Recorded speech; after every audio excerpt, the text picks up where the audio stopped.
I'm Joe Kane. I'm Dan Kane. I'm Sal Conca. And I'm Wayne Heckler. And this is the Imperfect Podcast. Check us out at hecklerkane.com and everywhere on social media. To the bumper.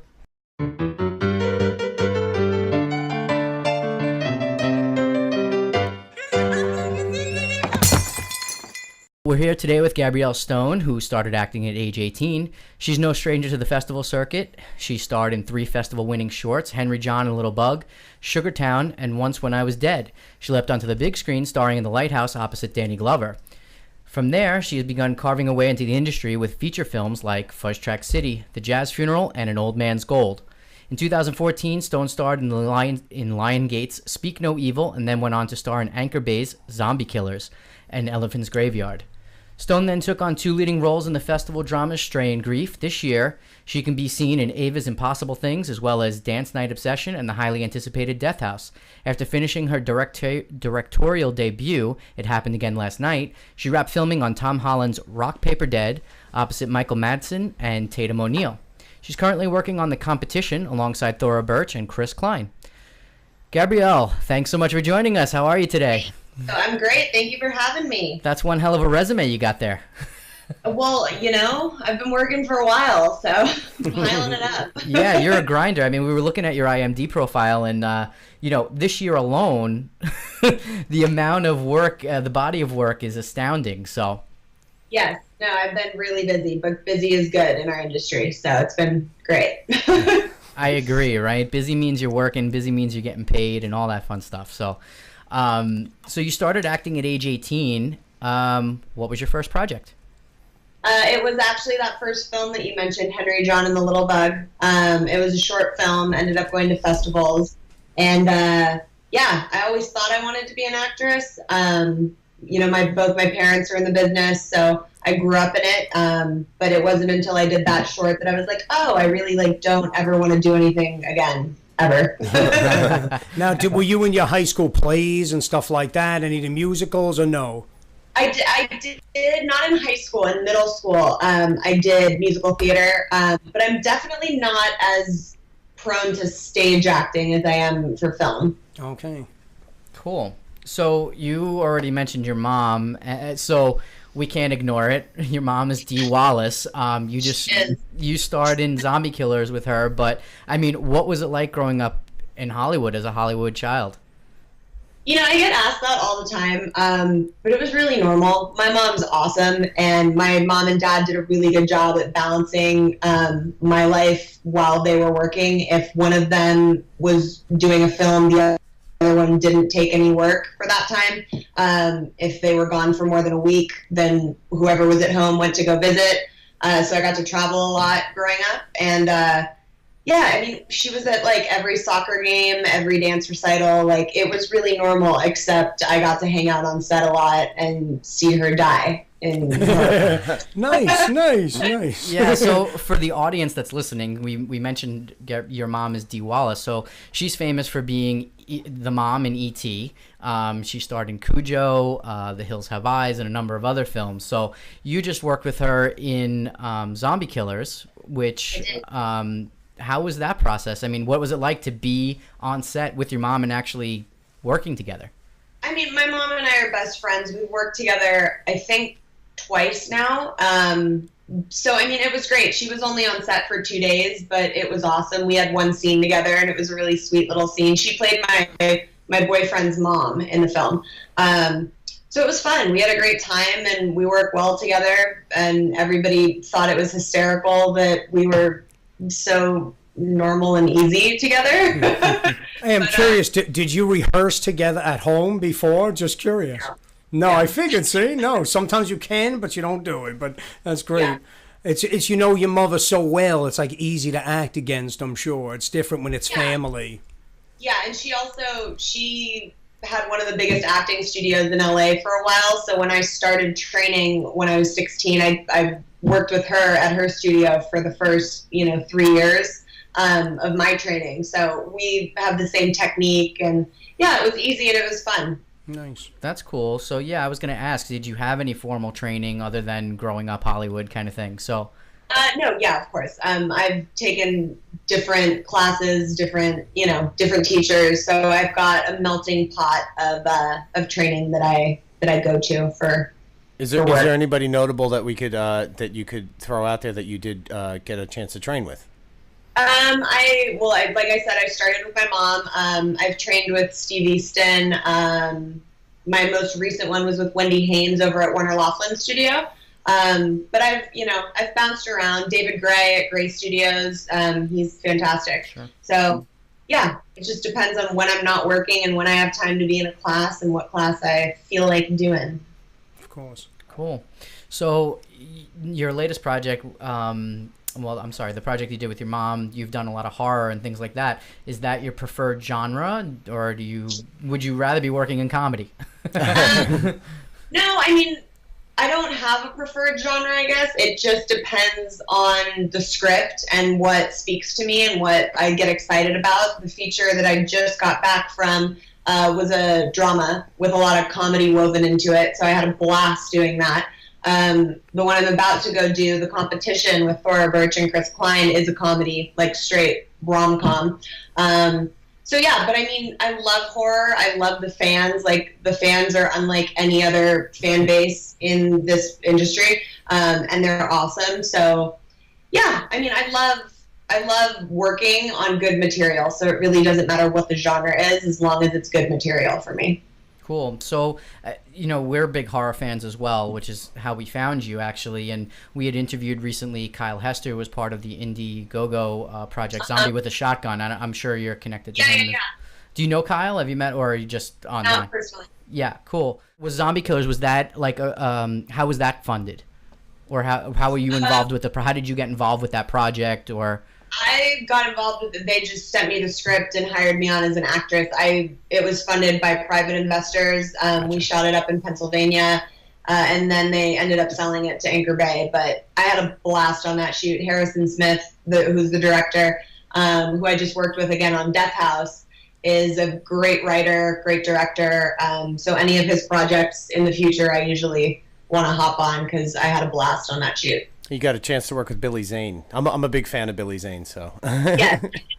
I did meet and hang out with him, but I didn't work with him directly because our characters didn't overlap, but he's an awesome, awesome guy, and he's so funny in this film. Like, he has the best comedic relief that you have seen in a zombie film, for sure. That's cool. So, growing up, your mom played the mother in E.T., we just spoke to somebody last week. He's a huge film buff. E.T. is one of his biggest films that he loves. So, and we asked him the question about his childhood movies and things like that. One of his was Ghostbusters. You're not allowed to say E.T. just for nepotism. But so what are you trying to ask? What I'm trying to ask is, what was your favorite childhood movie growing up? Oh God. Did you? Childhood. I mean, I have my favorite movies as an adult, but childhood. Honestly, probably Beauty and the Beast. Cool. Like that, I was a Disney kid for sure. Are you excited about the new live action release that's coming out soon? I cannot wait. I know it's so late, but like I'm so excited. Yeah, every Disney movie, like Lion King, Little Mermaid, like I was a Disney kid for sure. Yeah.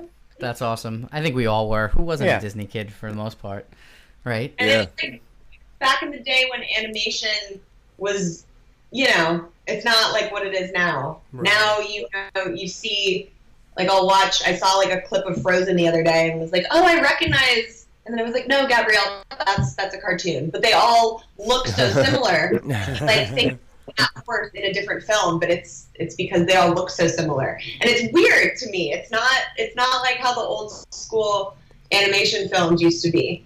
So yeah, definitely not.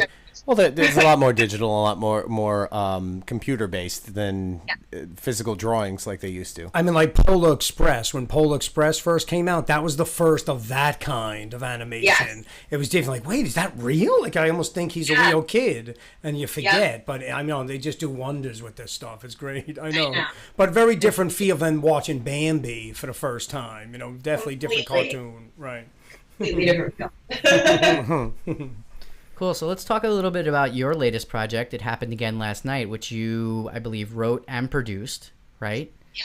So Wrote, produced, co-directed, and starred in. awesome. So you wore a lot of hats. Like the most possible.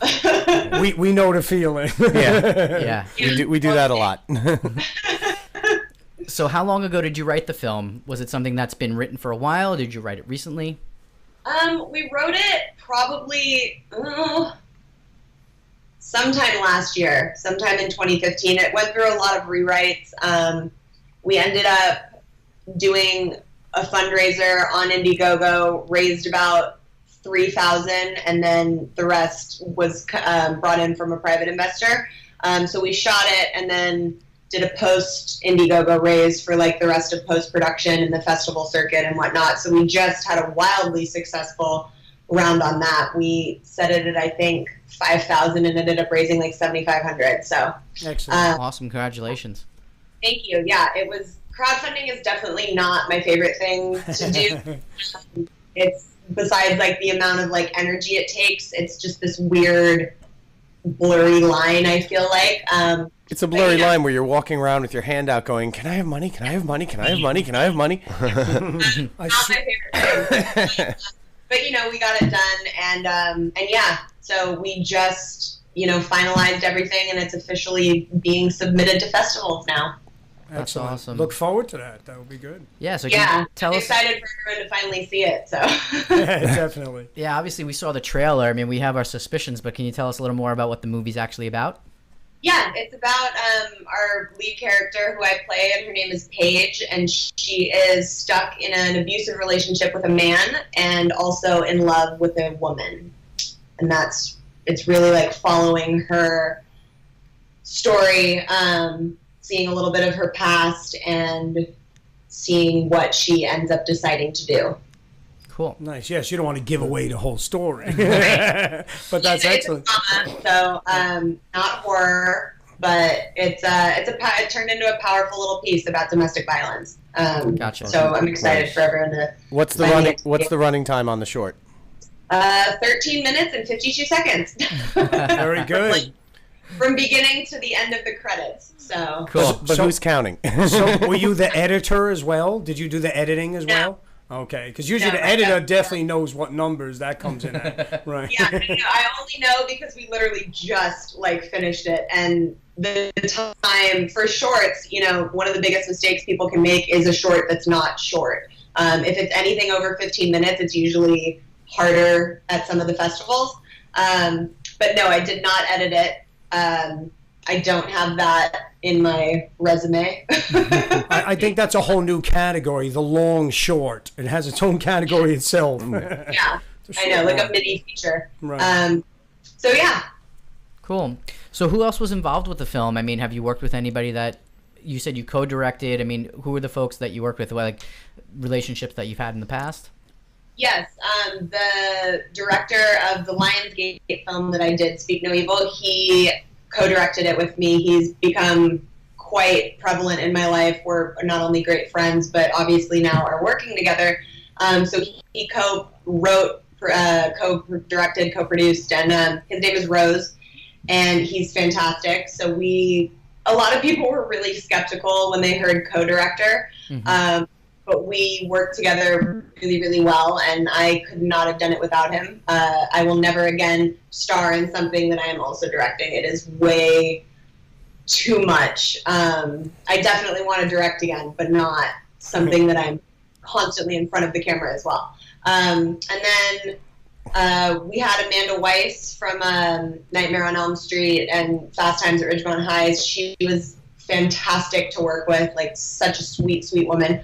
And really, really good in the film. And Chris Mulkey from, you know, everything you see on TV and Twin Peaks. And so we had some really, really great people involved. The other lead girl is played by one of my really good friends, Alex Lynn Ward, who's like a big comedian YouTube girl, but is really great in drama too. So we had a lot of awesome people on this project. Our director of photography is Jason Crothers, who shoots Chicago Fire on NBC. So we had a lot of people come together for the story and the passion project. aspect of it. I suppose being in California, you have a lot of access to these guys who are working in the field. And you've worked with, obviously, on other projects to bring in. No, we had a lot of good personal relationships and people that wanted to work together and work with us as well. Obviously, we flew Jason out from Chicago, but everybody else was pretty much LA based. Cool. How long did the project take from start to finish? I mean, from shooting, not including pre-production. Right. We probably did like active pre-production for like a month, but we only shot for 2 days, and then the edit, maybe 3 weeks ish, and that was only because our editor was in Georgia, so we were, not doing post actively in LA, which was a little tough. Sure. And then went off to color correction and sound for about 2 weeks, and then we had it all done. That's a pretty aggressive timeline. You guys are workhorses. Yeah, we needed it for our Sundance submission deadline, so Gotcha. We were up against the clock. Motivated. Good luck at Sundance. That'll be excellent. Yes. Well, if we get in, fingers crossed. We'll see. Okay, very good. Well, we'll help any way we can promote, obviously, and there'll be links to all of your stuff in our blog and on Twitter and all that fun stuff. So, well, how about talking about the submission process to Sundance or any of these festivals? That's always a process, and maybe some of our listeners would be interested in hearing that. We've done some of the stuff with our films, but let's hear your standpoint on how to go about getting your film submitted into one of the festivals, i.e. Sundance. Yes. Well, I will give you as much info as I can. I luckily had my right-hand woman, her name is Elizabeth Mihelnich, who is also our line producer, helping with a lot of that. It kind of, the timing was a little strange because right when we were on, hitting our deadlines and stuff, I booked this film that I, went out of town for 3 weeks on. So she was helping with a lot of the, without a box and doing all that. But it's basically you have to upload everything. There's a director's statement. You upload your poster and a little bit of info about the directors and about your film. And then you upload your actual link to your film and you send it off. There you go. There you go. And then you wait. And then you wait, and you wait, and you wait, and they could doing nothing. you pay a fee, and then they could tell you no, we don't want the film. But they could tell you yes. Yes. See? We're exactly in sync there. Are you submitting to any place other than Sundance? Oh yeah, we're so far we've done Sundance, South by Southwest, Slam Dance. I know we're doing a couple of the smaller ones as well, but we're gonna keep on doing all of them. I know we want to do Holly Shorts, which is out in LA next year. So yeah. Cool. Well, I'm trying to get a press pass for South by Southwest, so maybe we'll see you out there. So you talked a lot about before being inspired by Disney as a child and things like that, but as an adult, what filmmakers or actors kind of inspire you in your work today? That's always such a tough question. And I know this is so lame, but my first answer is always my mom. When I saw Cujo, I was like, okay, one, my mom is a badass with a shotgun, and two, I think I want to be an actress because I was still, when I watch it today, I think she should have been up for an award for that film. Just was inspired by it. Apart from that lame answer, my favorite movies as an adult are probably Requiem for a Dream and What Dreams May Come. Wow. So, I know. Heavy. No, it's heavy stuff. Yeah, Requiem is a crazy film. So What Dreams May Come was absolutely profound to me. It was that was an amazing film. Robin Williams was excellent in it. Yes, very good. Yes, I'm obsessed with Ellen Bernstein. I think she is an absolute genius who played the mom in Requiem. Sure. right. And obviously Robin Williams is everyone's heart happy person. So yeah, I'm definitely get inspired to push boundaries. I like films that really make you think. Every time I've watched Requiem for a Dream, I feel like you have to sit by yourself for 2 hours and contemplate your life. So that cinema that's done right, I guess you would say. Right. It has to make you feel. I know, it's true. Yeah, and I love comedies too. I think Forgetting Sarah Marshall is like one of my favorite comedies. I love every genre. So as long as it's done right and it really makes you like feel something, then I think it's great. Yeah, the first time I watched Requiem, the scene where she's the refrigerator starts moving towards her, I was like, oh my god, I'm freaking out myself just sitting here. So You still having nightmares? No, no, they've gone away now. But They've gone away, only temporarily. Speaking of, I always want to bring this up. Speaking of scary movies, my first scary movie was Silent Scream. It was an old one. I remember I was too young to get into rated R, and I got snuck in, and my brother's friends were there, and an older girl, and she's like, all right, don't worry, I'll cover his eyes. And she like spread her fingers apart and let me see like this nudity scene. And it was like, whoa, So that was my first experience of a horror film. I guess that's why I'm a fan to this day. You're so easy. Just because there were boobs, you're a fan. Yeah, there you go. He's still the same today. That's it's the terrible. same. So I'm curious. So being like your mom made The Hills Have Eyes and Cujo and things like that. How old were you when you got to see Cujo? Like, it always like trips me out when people are like, oh, I saw Jaws when I was 4. Like, I didn't. My mom was not about exposing me to the horror genre or anything bad for that matter for a very good portion of my younger life. I remember when I was 6, I went to visit her on Peter Jackson's set of The Frighteners. And it was the first time I had seen her with blood, like fake blood on her. And she was like, come here, babe, it's fine. Like, just lick my hand. It's just corn syrup. But as far as, like, actually seeing them, I don't think I saw Cujo or The Howling until I was 15, maybe. Right. My first memory of a real horror film that I saw was probably the Scream franchise. And I was probably like 14 or 15, and it scared the shit out of me. I didn't sleep for like a friggin' month. Mom, he was right all these years. Right? Yeah, right? Right? So, but yeah, no, I didn't get into scary stuff till I was older, for sure. Gotcha. Well, the Scream franchise isn't a bad one to get into. That first one was great. I loved it. Yeah. Terrifying. Terrifying for you. If you're looking for a good horror, actually, I don't know if you've seen Hush, but I haven't yet, but I want to. It's on my list. Yeah, See it. Definitely see it. It's one of the only good horror movies that I've seen. Like, in the last year, that was a major release. It was really great. So. We produced one short horror film so far, Twisted. Our anniversary is coming up. When we first released it was near Halloween, so that's always exciting. Well, that's something I'm debating about. I have a 7-year-old and a 4-year-old, and I'm like, I don't want them to see it yet. Yeah, we brought it to festival this year, and there were a bunch of like, it's a mixed crowd, right? We're number 4 in a mesh of 5 shorts, and there were a bunch of sweet old ladies in the audience, and and they were like, "Oh, is one of your films in the?" And we're like, "Yeah." They wouldn't even look at us by the time it was done.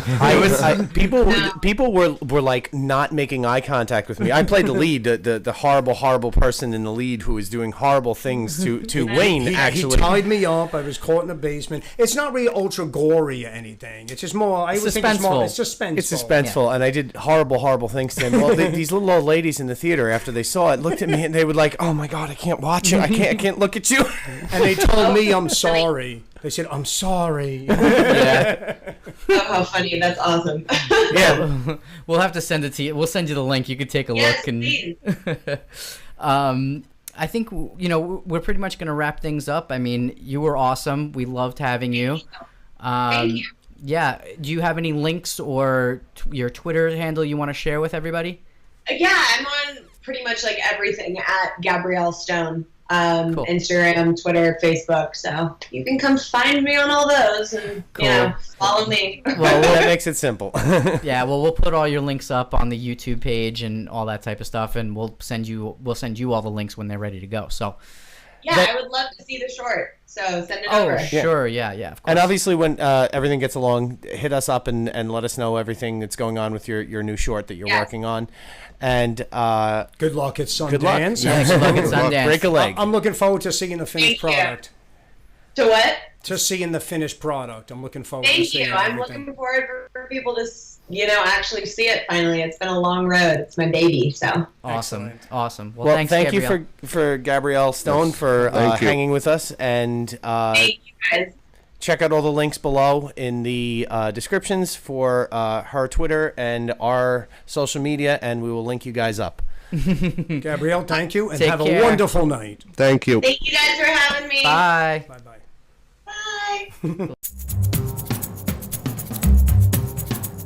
Bye.